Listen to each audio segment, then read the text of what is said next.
আসি পরের খবরে। আইনি যুদ্ধে একাধিকবার ধাক্কা, এবার প্রশাসনিক চাপ তৈরির চেষ্টা নির্বাচন কমিশনের। মুখ্য নির্বাচন কমিশনারের হুঁশিয়ারি, 5 বছর সংরক্ষিত থাকবে এসআইআর এর নথি। পরে ভুল ধরা পড়লেও শাস্তি পেতে হবে। কাজে ভুল হলে কেউ রেহাই পাবেন না। প্রয়োজনে 2 বছর বাদেও পদক্ষেপ করা হবে।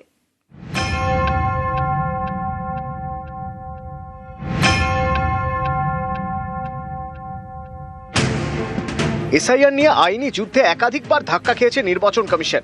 তাই কি এবার প্রশাসনিক চাপ তৈরির চেষ্টা? এসআইআর নিয়ে শুক্রবার ভার্চুয়াল বৈঠকে বসে কমিশনের ফুল বেঞ্চ।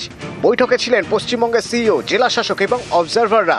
সেখানেই মুখ্য নির্বাচন কমিশনার জ্ঞানেশ কুমারের হুঁশিয়ারি, এসআইআর প্রক্রিয়া চলাকালীন যেসব নথি নেওয়া হচ্ছে তা কমিশনের তথ্য ভাণ্ডারে সংরক্ষিত থাকবে। 1 বছর বা 2 বছরের জন্য নয়, 5 বছরের জন্য সংরক্ষিত থাকবে। কয়েক বছর পরেও ভোটার তালিকায় কোনো বিদেশির নাম ধরা পড়লে সংশ্লিষ্ট অফিসারকে শাস্তি পেতে হবে। এখানেই শেষ নয়, মুখ্য নির্বাচন কমিশনারের হুঁশিয়ারি, এসআইআর এর তথ্য আপলোডে ভুল হলে কেউ রেহাই পাবেন না। ডিএম, ইআরও, এইআরওদের বিরুদ্ধে ব্যবস্থা নেওয়া হবে। 2 বছর বাদেও কমিশন পদক্ষেপ করতে পারবে। এদিন ভার্চুয়াল বৈঠকে মুখ্য নির্বাচন কমিশনার এও বলেন, অনেক জায়গা থেকে ভুল নথি আপলোড করা হচ্ছে। নথি হিসেবে কোথাও সংবাদপত্র আপলোড করা হয়েছে, কোথাও পাসপোর্ট আপলোড করার কথা বললেও সাদা কাগজ আপলোড হয়েছে।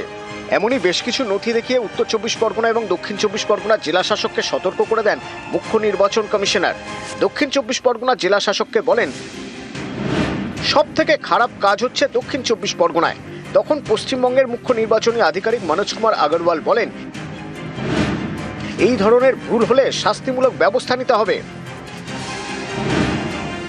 মালদা, কোচবিহার সহ বেশ কয়েকটি জায়গায় জেলা শাসকদের ভূমিকা নিয়েও ক্ষোভ প্রকাশ করেছে কমিশন। মুখ্য নির্বাচন কমিশনার ফের মনে করিয়ে দেন,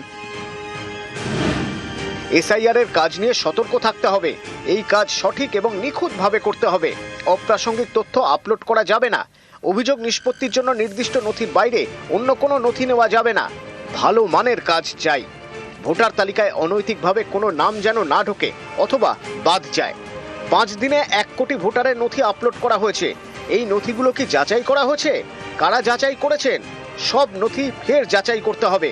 চূড়ান্ত ভোটার তালিকা থেকে যাতে কোনো ভারতীয় নাম বাদ না যায় সেটা নিশ্চিত করতে হবে।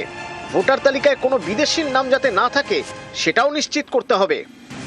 এসআইআর প্রক্রিয়ায় একের পর এক ভুল নথি কেন আপলোড করা হচ্ছে তা নিয়ে কার্যত ক্ষোভ প্রকাশ করলেন দেশের মুখ্য নির্বাচন কমিশনার জ্ঞানেশ কুমার। তার সাথে এও বুঝিয়ে দিলেন, কোনো অফিসারই জাতীয় নির্বাচন কমিশনের হাত থেকে রেহাই পাবেন না যদি তিনি ভুল করে থাকেন।